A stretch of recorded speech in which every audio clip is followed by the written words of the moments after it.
Hey everyone, welcome to this guide on applying to international scholarships and internships.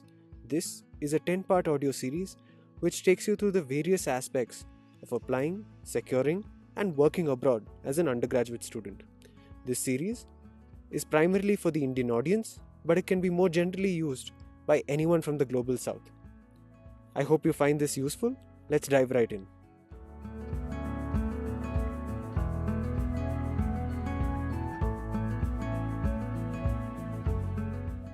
Before we begin to talk about scholarships and applications, I'd first like to introduce myself.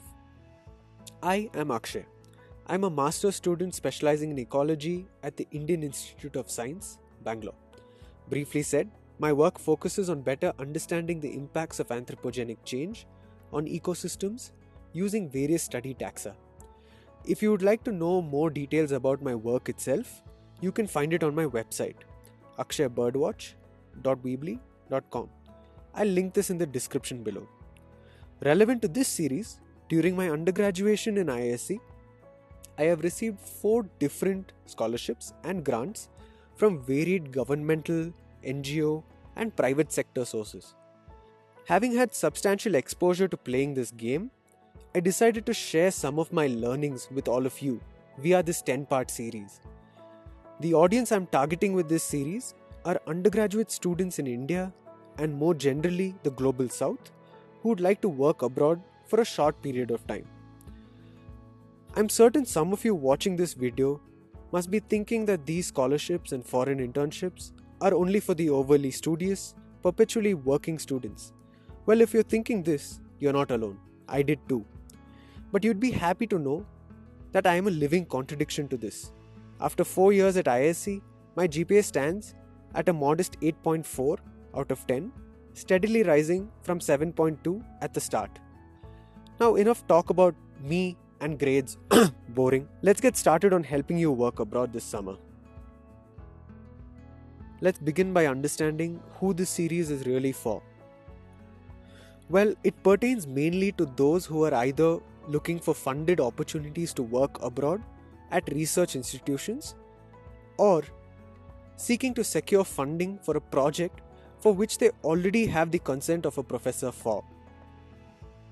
So, let's first understand how you actually get paid for internships outside India. There are 3 main ways one can fund such an endeavor. I will list them in what I think is the easiest to the hardest to secure, considering that we are applying at a very early stage in our research career. The first mechanism of funding that one must look out for is if the principal investigator or professor that one is applying to is able to fund the internship using their lab funds itself. Although my experience in this is quite limited with the process, my peers who have used this mechanism have suggested that this is relatively easier in fields that involve intensive lab work, thus necessitating the need for temporary interns or students. This by no means is a rule, and irrespective of your field, you should look into possibilities of already funded internships. The second, and perhaps the most coveted, are government scholarships provided to students in India and abroad by the consulates or embassies of other countries. These scholarships are highly coveted due to their general appeal and have fierce competition because they are not domain specific. For example, my application to the Think Swiss Research Scholarship would have been evaluated in comparison to another applicant in pure mathematics, although I propose to work in ecology. Let me just add that an added benefit of securing this kind of funding is that the visa process is greatly simplified and has a very minimal risk of rejection if all other documents are in place. Lastly, and perhaps the toughest in our career stage, is funding that professional and academic societies provide for skill development and academic exchanges. These sources of funding are highly specialized to your field of research, and therefore, you might have greatly reduced competition in comparison to government-funded scholarships, of course. However, since the target audience of these scholarships are students in their PhDs or working professionals in the field, it might be particularly challenging for us as undergrads to secure these. Fantastic. I'm glad you made it here.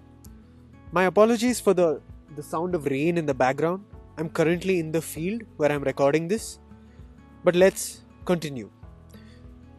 Now let's get to the next step of finding you a host professor. This is sometimes the most time-consuming step. Unfortunately, there is no easy way out. You have to go over what researchers around the world are working on. And how you do this is by looking at their academic websites and web pages on their institute website. There are a few ways to narrow down and streamline your search. First, I would highly recommend getting on to networking websites like Twitter or Mastodon. Multiple opportunities are shared every day by academics around the world, and they might be something that works for you. On a similar front, consider joining a mailing list relevant to your field if that exists. For example, Yeti is a mailing list for ecology students, enthusiasts, and researchers in India.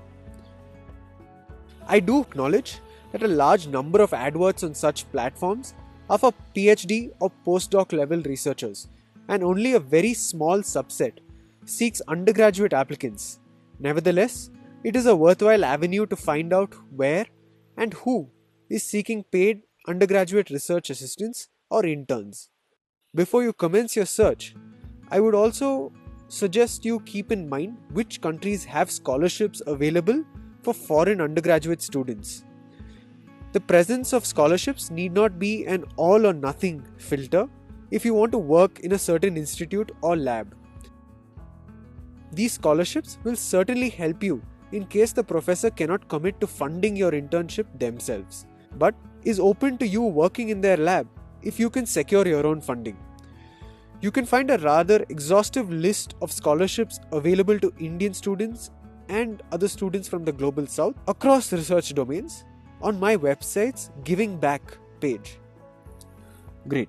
Now that you've narrowed down your list to a few professors you would like to work with, let's talk about approaching them, the when and the how. As for the when, I recommend you contact your professor as soon as possible. If you see an opportunity for a scholarship, get started on finding a professor. I would give it at least 2 to 3 months before the scholarship's deadline to contact the professor. If you are seeking funding from the lab itself, then get started immediately. There is nothing for you to wait for. Either way, do not procrastinate this step. Grab some coffee and let's begin. The first thing you need to apply to any academic is a concise but informative curriculum vitae or CV. There are innumerable formats for CVs and you can pick one that you fancy. I am attaching a copy of mine in case you would like to have a look. You can find it on my website, which is linked below. Irrespective of the design, here are some crucial elements that you must have. You must mention your name, your contact details, your academic background, your research interests, that is, a one-line sentence describing your current research interests. You should also mention any research experience that you might have. If you have worked on a semester project, a reading project, or an internship at your home institute, do mention it.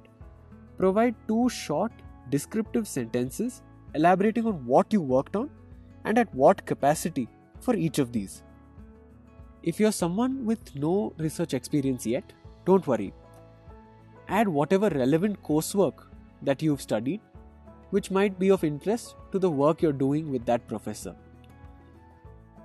In case you have any previous works that have been published as preprints or peer-reviewed articles, add them under this heading. If you do not have a publication yet, which is the case with most undergraduates, but have worked on a project in the past, I would suggest writing up a short, informative report on it. This would help any potential PI assess your writing skills and observe that you see projects to completion. Lastly, but most importantly, do not forget to provide references. These are people you have worked with closely in the past.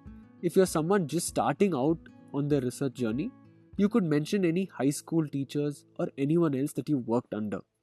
If you have research experience already, you can add the contact of the project's primary investigator under whom you worked. In either case, please contact and request the permission of the person that you are listing as a reference. Having completed your CV, you get to the next step, which is writing up your email to the professor. This can often be a daunting thing to do, especially hitting that send button for the first time. But rest assured that most professors are cognizant of this. Like any skill, you will get better with time with writing. For now, just get started on that application. To help you along, here is a checklist of things to mention in your mail of interest to the professor you would like to work with. Firstly, you mention your name, the institute that you are currently based in, the year of study, and the degree specialization if you're already specializing in something. Next, you describe why you would want to work under this professor. What is it about their work that motivated you to contact them? If you found out about them through a publication you'd read earlier, mention what it was and why it piqued your interest. Next, mention what are the dates you're hoping to work with them as a short-term intern. How do you plan to fund this endeavor? If you plan on asking them for funding, mention that.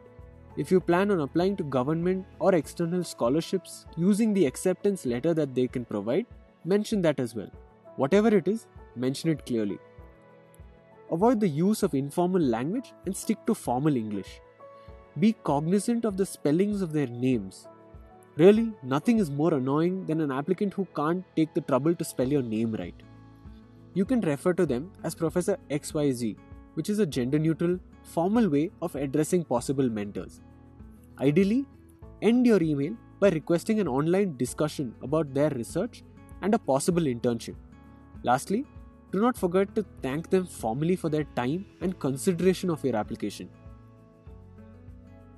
Just some thoughts to be added to all of this is it's always useful to meet the professor online, since it gives you an opportunity to elaborate details which you couldn't have written over a mail.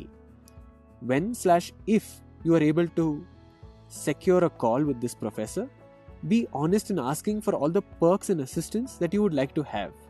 Sometimes we shy away from outright mentioning not just what we can do for the professor, but also asking what they can do for us. Remember, if you don't ask, you will never know. Ask politely about things that they can provide you with in terms of any monetary, logistical, or administrative support. But how do you know what you need before you actually travel, live, and work abroad for the first time? Don't worry. I have explained things you will need to think about in part 9 of this series. If all goes well, by the end of this process, you will have established a contact with one or more academicians in your field who are willing to host you in their lab. If the professor themselves is funding your internship, you can get started on finding more about the visa processes and stay in contact with your professor about any documents you may need for this appointment. Details about this in part 10. But if, like in many cases, the professor has accepted you to work in their lab but is unable to commit to sponsoring you, then you have another step ahead of you: scholarship application. But don't worry, here's a quick guide to writing a winning scholarship application against stiff competition. Now we get to the really fun bit: tips and tricks to secure the scholarships that you apply for. Generally, writing any scholarship application needs 3 things: a CV, an acceptance letter from the host institute, and a cover letter. You already have your CV from before. You're already 1/3 done already. Once you get accepted by a professor to work in their lab, subject to securing your own funding of course, you can simply request them to provide you with an acceptance letter under the host's official letterhead. Be sure to mention to them what details you would like to mention in their letter, such as the dates of your proposed internship. You're now 2/3 of the way done to apply to these scholarships. Lastly, what you need is a cover letter. You can start by using the skeleton of your email to your professor. A good cover letter addresses the following things, ideally in 1 paragraph each, amounting to 1 to 1.5 pages in total. Here are questions that you want your cover letter to address. Who are you? Where do you study? Why are you writing to this scholarships committee today? What are your motivations? How have your personal and academic experiences shaped your current research interests? What project would you want to work on if you're granted this scholarship? What are the dates of this proposed project? Who is the professor you would like to work with? What makes them the right fit for your training? Have they accepted you into their lab? Of course, subject to getting the scholarship. What will you learn from this proposed project? How will this learning help your personal and professional development? As an alumni of this scholarships network, what benefits will you receive from getting this scholarship? What can you give back to society through this opportunity? Answering all these questions is an often time-consuming process that requires introspection and critical thinking. But the hardest step, in my opinion, is often just getting started. I highly recommend getting your beverage of choice, finding a quiet corner to work, and writing your honest, candid answers to these questions. To start, they can be really short, a few lines to answer each question. When you begin to write your full cover letter, you can just refer to these lines to keep you on track. Now lastly, here's something that I think has been largely overlooked by most applicants, which is conversing with past grantees of the scholarship you're applying to. Let me explain. In my humble opinion, various scholarship committees of various countries are looking for slightly different flavors of their applicants. I shall narrate my own experience as an example for you. In 2021, I applied to both the ThinkSwiss Research Scholarship and the Chapak Lab Scholarship to fund potential internships that I was accepted for in Switzerland and France, respectively. For both these applications, it was written in a very matter-of-fact manner and made a relatively objective case for why I was applying and why I was ideally suited to receive the scholarship. This strategy worked for ThinkSwiss, but more importantly, it did not work for Chapak. As fate would have it, I would go on to apply to the Chapak Lab Scholarship again in 2022 to work on vultures in the French Alps. This time, I did things a little differently. I first found out the list of previous scholars on the scholarship website. I was able to get the email ID of one of them through a mutual contact and requested him for his application's cover letter. To my surprise, it was nothing like what I had used to land the ThinkSwiss scholarship the previous year. Although the broad pointers remained the same, of course, his application was less matter of fact. It had a greater emphasis on personal motivations, elaborated why he wanted to work in France in specific, and most importantly, why he desperately needed the scholarship to realize his academic and professional ambitions. Emulating this style of writing, I drafted my new application along similar lines for the 2022 scholarship call. And lo and behold, I was successful this time. If all goes well, in a few months, you should receive the following email in your inbox. Congratulations on your scholarship. But this raises the obvious question, now what? Well, the first thing to do when you receive your scholarship confirmation is to celebrate. Seriously, you deserve it. Take a day to let it sink in, because next up, we have the often dreaded visa process. As citizens of India, we belong to what's generally referred to as the Global South. Without delving into the specifics of what is essentially institutionalized racism, I will elaborate on what this means for us as applicants after we have secured a scholarship. Like citizens of all other nations in the Global South, we have to apply for and acquire a visa prior to flying to the country we have gotten money to work in. First things first, check whether your scholarship has a separate allowance for travel costs. Some scholarships do and some don't. Check the terms and conditions of the scholarship carefully to find this out. Furthermore, when you reply to the scholarship confirmation email, make sure to check how the funds will be disbursed. Often the money comes in after you have landed in the country you have gotten the scholarship to work in. This means that initially you will have to shell out your own money to book the flights and accommodation and will eventually be reimbursed as soon as you get there. If in any case your financial situation doesn't permit this, it is definitely worth checking with the scholarship administrators on any possible solutions that they can help you with. Next, you will have to look up the type of visa that you require to work abroad. This depends on the country you're going to and the duration of your stay there. For most internship purposes, it will be a student visa for a stay under 90 days or 120 days. Make sure you understand what visa category you need. Read up also about how you will get a visa. For example, if you're going to a Schengen country, that is in the European Union, you need a Schengen visa and you have to submit your documents at a VFS Global Center at a pre-scheduled appointment. You can seek the help of the scholarship administrators about the kind of visa you need and the process of getting one. Having a government-funded scholarship like ThinkSwiss greatly reduces your chances of visa rejection because it is the government themselves who are giving you the money. Next, we go on to booking a visa appointment. Booking a visa appointment is a stressful process that often needs you to be extremely proactive about it. Sometimes the visa slots are so few and the demand so high that they are booked out in a matter of minutes. However, if all goes well, it is still possible to get a visa appointment. Don't worry. Some countries, especially those that outsource visa processes to VFS Global, a private enterprise that runs visa processes for embassies, these countries can provide applicants with an option for a premium application experience. Although in essence this is meant only for the wealthy, in some cases it might be the only option that you have to get a visa on time. That is, if all the regular appointment slots are sold out and you're forced to go for a premium appointment slot.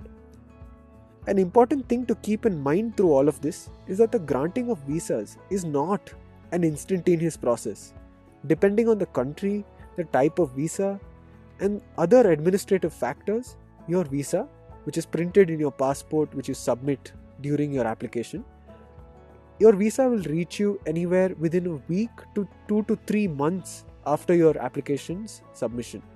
Therefore, it is in your best interest that you work against the clock to get the visa application submitted. Do not delay this. You do not want to end up in the unfortunate situation that many have found themselves in, wherein you have invested the money for flight tickets, you have the scholarship to work abroad, and you've been accepted by the host institute as well. But because your visa's application is still under review on the date that you've booked your onward flight, you are unable to travel. As a result, you lose out on the majority of the money that you've spent on the flight ticket, which, surprise, surprise, is not reimbursed by any scholarship. It is crucial that once you've received the scholarship's confirmation email, you get started on the visa application process and collect the necessary documents. Great. Now you've gotten your visa. Let's get to living abroad as a research intern. Here's a few things to help you plan your expenditure when living abroad. First, make sure you have an open conversation with your professor about any financial assistance that they can provide you with.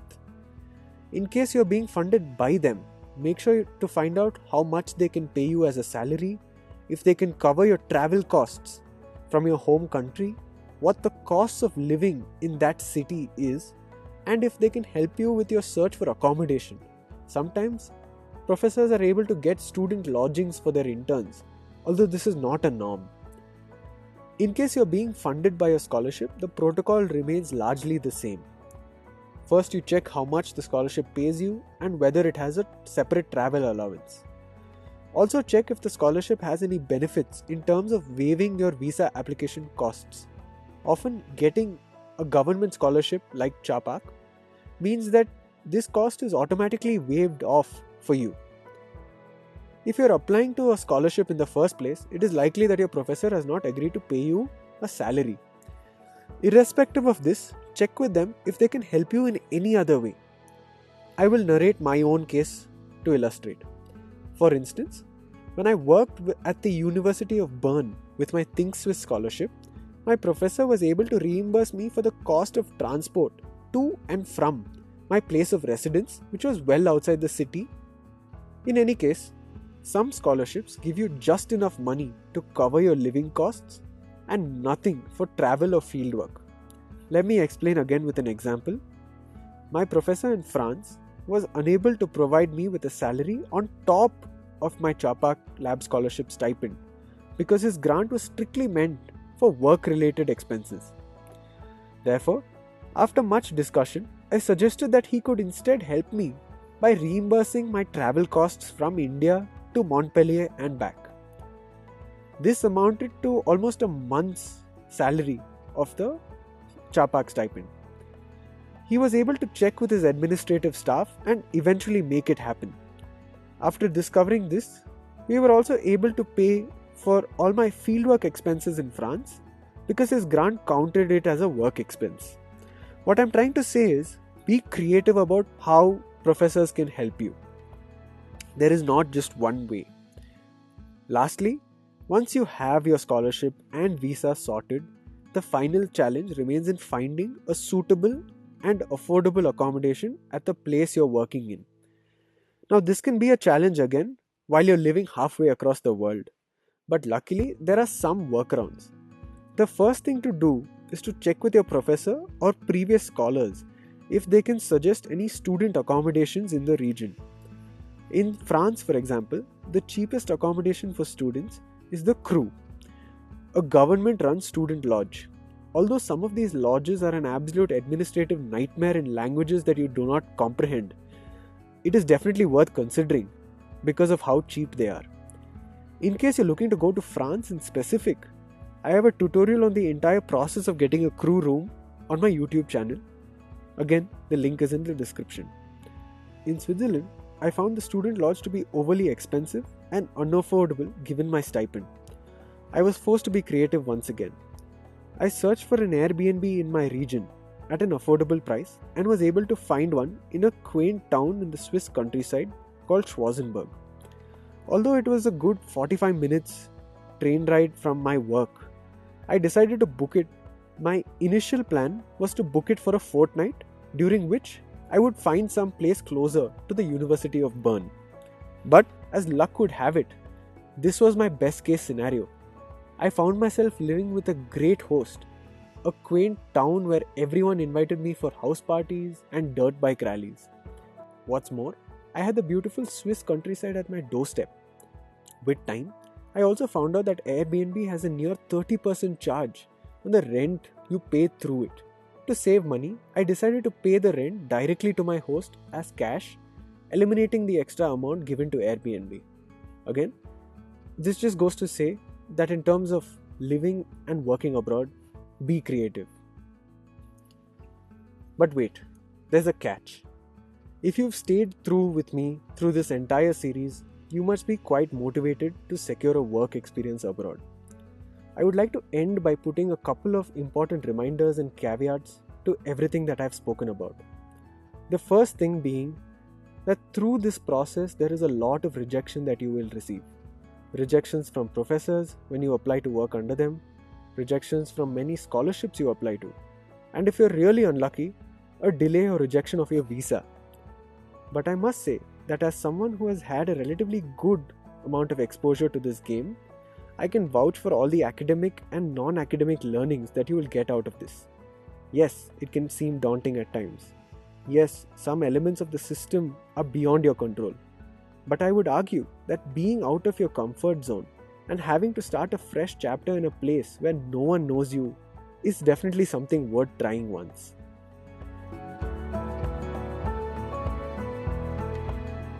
That brings us to the end of this series.